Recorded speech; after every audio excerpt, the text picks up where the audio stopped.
الو. ايوه يا دوحه. اهدى يا ابني، بتعيط ليه؟ هتسيبك؟ ما تسيبك. ما بتحبش ماجد الكدواني؟ اه. ولا لغد ماجد الكدواني؟ اه. ولا تامر الجيار؟ اه. اه، عارف نجيب ساويرس. أخ... مقبوله منك يا دوحه. تنر ايه وموظفات يا دوحه؟ يا ابني غلط عليك يا ابني. يا ابني يبوظوا لك الباه، يتلفوه. ايه الباه؟ مش مهم يا دوحه. لا يا دوحه، الكحول اللي في الصيدل ما بيعملش دماغ. ما بيعملش دماغ يا دوحه. يا ابني يتلف لك الحاجه، مسائل كلها تبوظ. لا يا دوحه، ما اعرفوش. لا لا لا لا، مش هقع فيها تاني. يا ابني صوابع رجلين ايه؟ مش رجلين. اه. بقول لك يا دوحه، عايزك ما تعملش اي حاجه. ما تعملش اي حاجه لحد. بطل عياط. بطل عياط. طب انا عايز اسالك سؤال. اهدى. هديت. هديت. هديت. هديت. عارف سامح ساويرس؟ خليه. سجل يا زمن واشهد يا تاريخ ان ده سادس فيديو على اليوتيوب المصري. تقدر تقول ان ده سادس فيديو لانطلاقة اليوتيوب المصري، وبكده نكون قدرنا نكون المعادلة المستحيلة او الشبه مستحيلة. هي مش مستحيلة ولا شبه مستحيلة، ولكنها معادلة في الاول وفي الاخر، ان احنا نبقى اول اقوى وارقى وافخم اسرة على اليوتيوب. اسرة برنامجكم الدارج المحبوب جدا. وعلى فكرة هو اسمه جدا يا جماعة، اسمه جدا. اسمه جدا. في قصة اصلا الموضوع ده، بس انا بصراحة مش عايز احكيها دلوقتي. قصه دمها خفيف، بس انا مش عايز احكيها دلوقتي يعني. بعدين، ممكن بعدين احكي.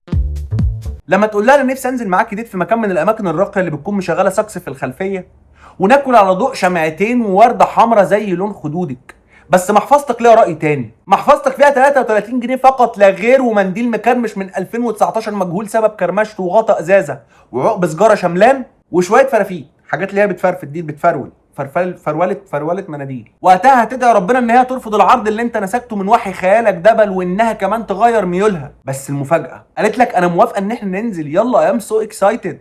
قالتها بالطريقه دي، ام سو اكسايتد. وقتها هتدعي ربنا ان انت تبقى راجل مقتدر او تاجر كشمير او حتى بتاع تداول، عشان تقدر تنزل الديت اللي انت نسجته من وحي خيالك. ايه اللي انت هببته ده؟ انت ليه بتقول كده؟ ومن هنا جه موضوع حلقتنا النهارده. واكيد مش هنتكلم عن تجاره الكشمير او حتى التداول. احنا النهارده هنتكلم عن الديت او القرمزه او الشنكته. ودلوقتي اهلا بكم في برنامجكم الدارج المحبوب جدا. اقوى عمل فني في الشبكه العنكبوتيه وخارج الشبكه العنكبوتيه في مصر والوطن العربي، في الشرق والشرق الاوسط. اقوى عمل فني على اليوتيوب، اقوى عمل فني في كل حته، مفيش اقوى منه، مفيش اجمد منه. اجمد؟ انا مالي خنفيت ليه؟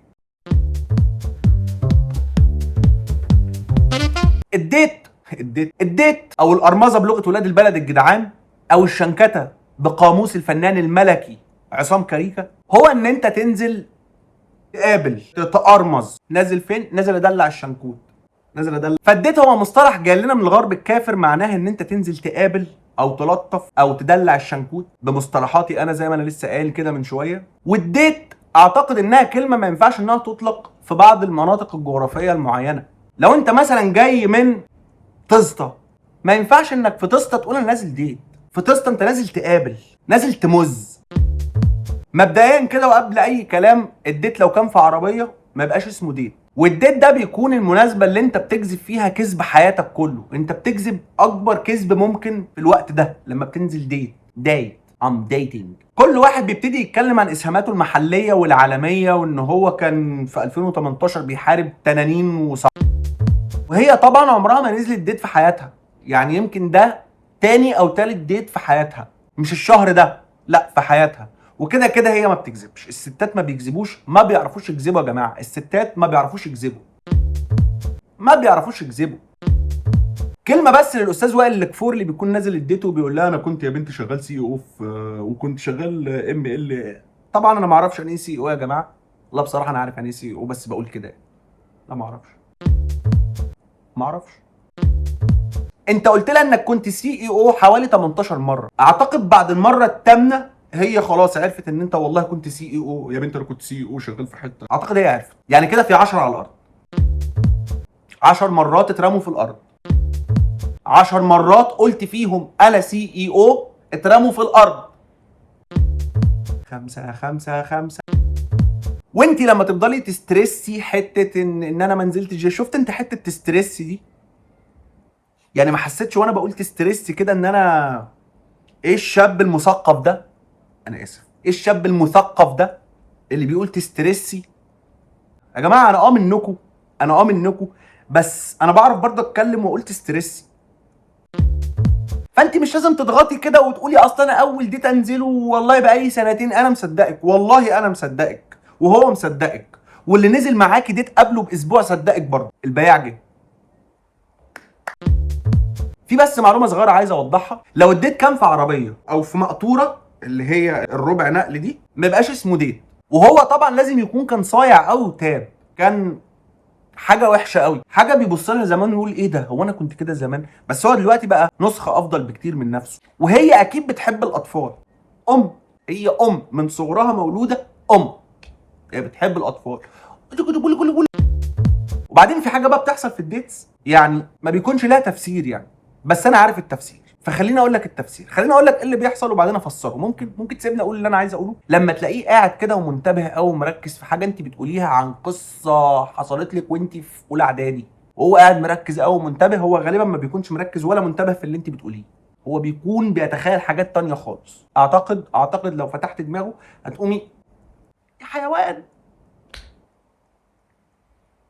فيديوهات اسلام فوزي. وبعدين انا عايز الفت نظركم لحاجه، الديت لو كان في عربيه او في مقطوره ربع نقل او على السكه الحديد بلغوا بقى، ده ما بقاش ديت، ده بقى اي حاجه تانية، ده بقى اي حاجه تانية. وبعدين انت كان لازم تعرفي ان اختيارك غلط، لانه اول ما شافك قال لك ايه الاخبار كله حلو، عامله ايه يا بنتي؟ كان لازم تعرفي ان اختيارك غلط. مفيش حد يقول ايه الاخبار كله حلو، محدش يعمل كده، محدش يتكلم بالطريقه دي، مفيش صوت كده اصلا، مفيش. اللي كان صوته كده كان رحمه الله عليه الفنان سامي العدل، وده ما كانش بيبذل مجهود عشان يتكلم بالطريقه دي. وانت كان لازم تعرف ان اختيارك غلط اول ما نزلت معاها واكتشفت انها ترانس. تخيل تنزل ديت مع ترانس في عربيه او في مقطوره ربع نقل او في السكه الحديد. رعب طبعا، فيلم رعب. وبعدين بقى ملهاش لازمه طول ما انت قاعد معاها تقول لها انت ما تعرفيش انا مبسوط قد ايه، انا اسعد انسان في الدنيا انا القعده دي مش عارف انت لو تعرف انا نفسي في ايه دلوقتي. طب لو راجل قول لها نفسك في ايه دلوقتي، قول لها يا ادهم يا اللي عيبك الصراحه وان اللي في قلبك على لسانك، قول لها انت نفسك في ايه دلوقتي. يا بنتي انا مشكلتي ان انا حقيقي مع الناس. لا راجل. بص التيشيرت ده مكتوب عليه باشا. نيجي بقى لحته التشيك، مش عايز اتكلم في الحته دي بصراحه، يعني الحته دي ممكن تولع الدنيا في بلايند شو حاجه كده، مش متابع بصراحه، ما اعرفش مين اللي هيتفني ايه ده. اللي عايزين نقوله مش مهم انت نازل الديت ده لابس ايه، المهم بعد الديت هتلبس في ايه. خليك انسان صادق لما تنزل اول ديت زيها كده، شوف هي بتبقى صادقه ازاي ازاي، خليك انت كمان صادق كده واب يا اخي. لما تلاقي طفل صغير افضل اقول له ما تحاولش تصنع شخصيه مش شخصيتك، يعني ما تحاولش تهزر زي حسن الرداد مثلا او حسن ابو الروس. تخيل ان انت تبقى حسن ابو الروس ونازل ديت في عربيه او في مقطوره ربع نقل او على السكه الحديد. رعب، والله رعب. اصل في الاول وفي الاخر كلنا احرار يا عم. عايز تنزل ديت في مقطوره انزل ديت في مقطوره، بس حسبي الله ونعم الوكيل فيك، حسبي الله ونعم الوكيل فيك، لان ده ما اسموش ديت، انت كده نواياك واضحه قوي.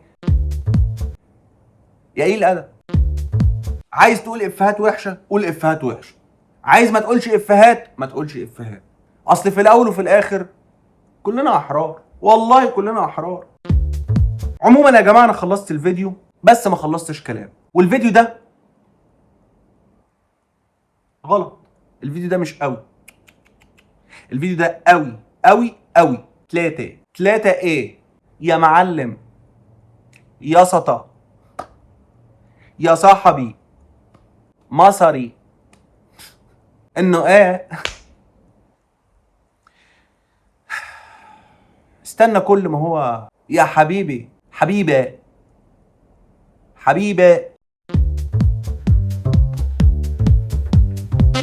باص يا ابني باص يا عم، ما باص بقى يا ابني باص، يا ولا باص يا والمصحف وربنا لا باص والله.